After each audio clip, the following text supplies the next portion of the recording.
After Gallipoli, most New Zealand soldiers were sent to fight in the mud of Europe. But the Mounted Brigade were to have a very different kind of war.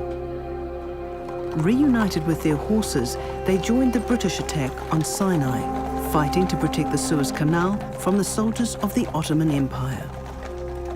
The Mounted rode to battle, but dismounted to fight. Day after day blew this dreaded hot wind from the south. The summer sun burned with fiendish ferocity. Packets of candles melted until the wicks alone remained. If one placed an egg on the sand, it would cook in about 2 minutes. But we had no eggs to cook. This was no country for horses, or for men, or any live thing for that matter. Our splendid, overwrought horses just broke their great hearts and spirits in silence. What grand, gallant animals they were. Once they had crossed the Sinai Desert, the Allies fought a series of deadly set-piece battles with the Ottomans. At first, the Allies were victorious, but the attack ground to a halt in the face of a fierce defence of Gaza. We'd hear a heavy smack and know a horse had been hit. Mostly, they were hit through the stomach and would just shake themselves a little. The owner would take the saddle off immediately, for it was always a mortal wound. The horse would nose around among his mates, shake himself, and 5 minutes later, roll on the sand. Harding had just borrowed my rifle and fired a few shots to join in the sport, as he said. He then crawled a few yards over to my left when he got hit between the eyes.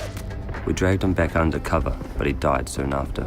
His friends at home had sent him over a Waimate football jersey, amber and black. He insisted on wearing it into action, despite his copper pleading with him not to, on account of snipers.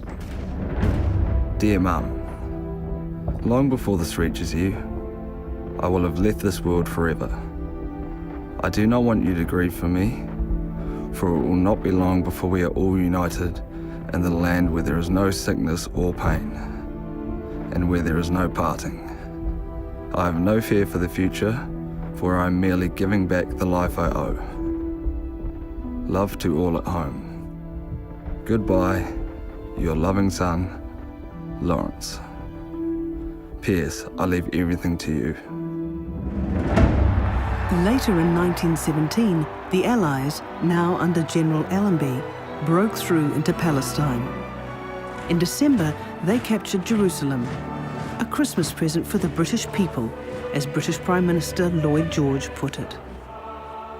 Passing a stone pillar marking the border, he took off his hat and thanked Almighty God that he had at last been permitted to enter the Holy Land, and came back smiling. Right through the wilderness, the road winds up and ever up and on. Round the shoulder of Olivet, there bursts upon view her long battlemented walls and her towers and domes silhouetted against the sky. The city of Jerusalem seated upon her hills. This was the view at the clear dawn of a winter day that our men saw and will ever remember. Had lunch early and went up in a wagon to Bethlehem to see the Church of Nativity of Christ. Saw the exact spot where he was born. A silver star marks the place.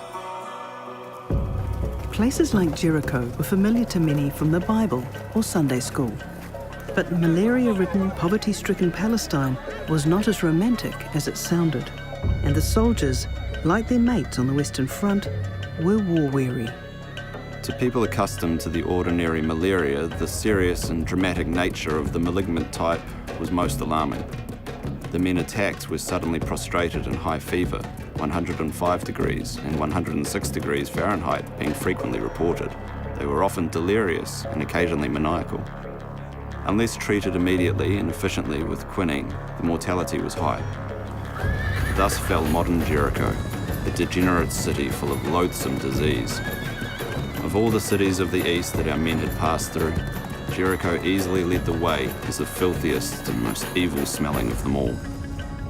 The best part of war is the time when the band is playing and the people cheering the departing soldiers. The rest is so silly and useless when all is said and done. Well, sweetheart, there's not much to say. A good deal is forbidden, and of course a good deal better left unsaid. We shut our eyes and try to think of home. Cool shades, sea beaches and tickling creeks. But the flies torment us, and our morning sleep is spoilt by bombs. In late 1918, the New Zealanders joined the final attack. Fighting alongside the fierce Arab horsemen under Lawrence of Arabia, they contributed to the collapse of the Ottoman armies.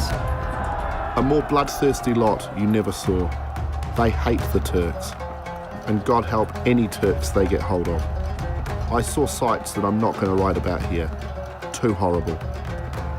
The Arabs were fighting like devils, the sweat blurring their eyes, dust parching their throats, while the flame of cruelty and revenge which was burning in their bodies so twisted then that their hands could hardly shoot.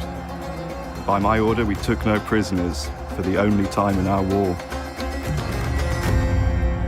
Many of the New Zealand soldiers despised the local inhabitants they encountered in Egypt and Palestine. Just after the war's end, this attitude led to one of the most shameful events in our military history. These people have given us a very bad spin, and we intend to make an example of them this time. Don't bring any ammunition, or we'll be shooting each other in the dark. But bring a pick handle or some such weapon, or a bayonet will be as good as anything, as we may be attacked ourselves. When a New Zealand trooper was killed near an Arab village, his comrades led a revenge attack, murdering over 40 Arab civilians. General Allenby, furious, dressed down the whole mounted brigade. There was a time when I was proud of you men of the Anzac Mounted Division. Today, I think you are nothing but a lot of cowards and murderers. The Mounteds began their journey home. But first, they had what was for many the most heartbreaking task of the war, saying goodbye to their horses. The day has come.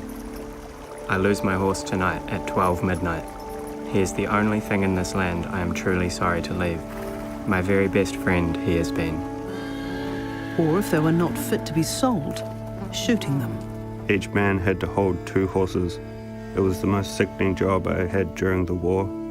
It seemed awfully sad that these poor old faithful creatures, after suffering from thirst, hunger and fatigue, and carrying heavy loads for hundreds of miles, should have to end their days being shot down by the very people they had so faithfully served.